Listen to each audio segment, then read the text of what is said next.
This was brought home to me by this headline, which I saw in the left-wing Sydney Morning Herald this week. It said, thanks to Trump, Canadians like me have become flag-waving patriots.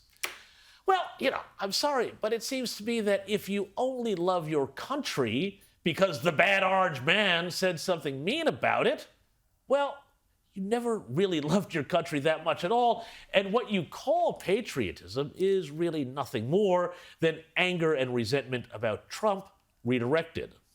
But then, since Trump came back to office, we have seen this phenomenon playing out everywhere. Trump has so fried the left's brains, so distorted their reality, that they will flip positions on absolutely anything, defend any evil or idiocy, simply to be on the other side of Trump.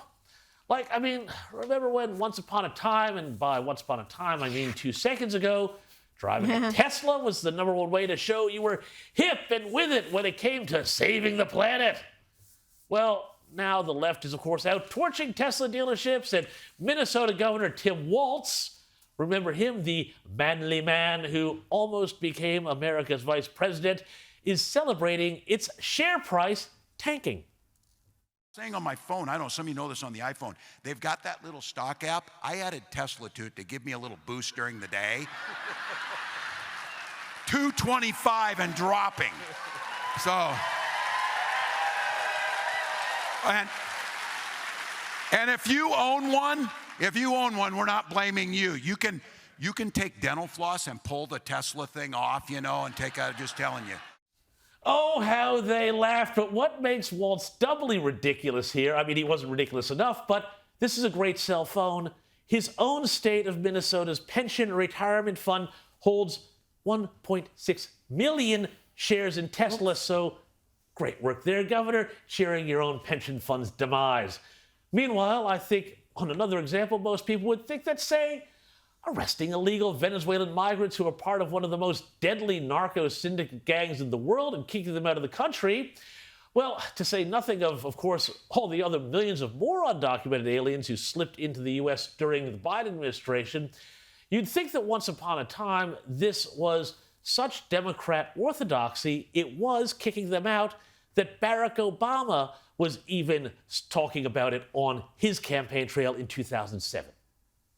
I think we should have strong border security. It doesn't make sense for us to allow hundreds of thousands of people coming through our borders without us knowing who they are. Hundreds of thousands, try 10 million now. But, again, with the left, it's one way or the other. And that was then, this is now. And in Trump's America, of course, border control is now considered, yes, racist. The Europeans that come here that overstay their visas are undocumented, but they don't come across the southern border. So I think there's a very clear message as to what this president wants the look of a criminal migrant to look like, what an undocumented migrant. And I think that's racist.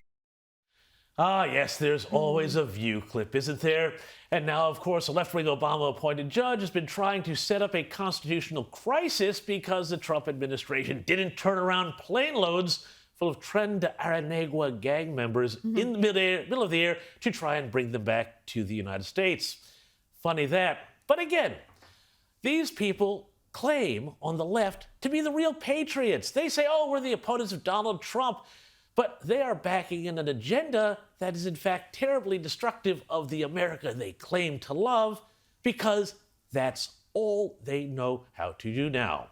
It was the same thing that happened, remember, at Trump's address to Congress, when the Democrats were refusing to even so much as stand when Trump talked all about his achievements, closing the southern border and ending illegal immigration. Something that, again, once upon a time would have been supported by the left. Again, as I say, the left, well, right now, they're angry. They cannot be happy about anything. They cannot celebrate anything, even something that is objectively good for the country that they claim to love. But most importantly, the modern left cannot be consistent because they have ceded all their principles to the support of power. Free speech long ago gave way to cancel culture and internet censorship. Sexual liberation on the left has now become a censorious puritanism, and you can think of your own examples, I'm sure. But for a while there, the left did seem to be about building.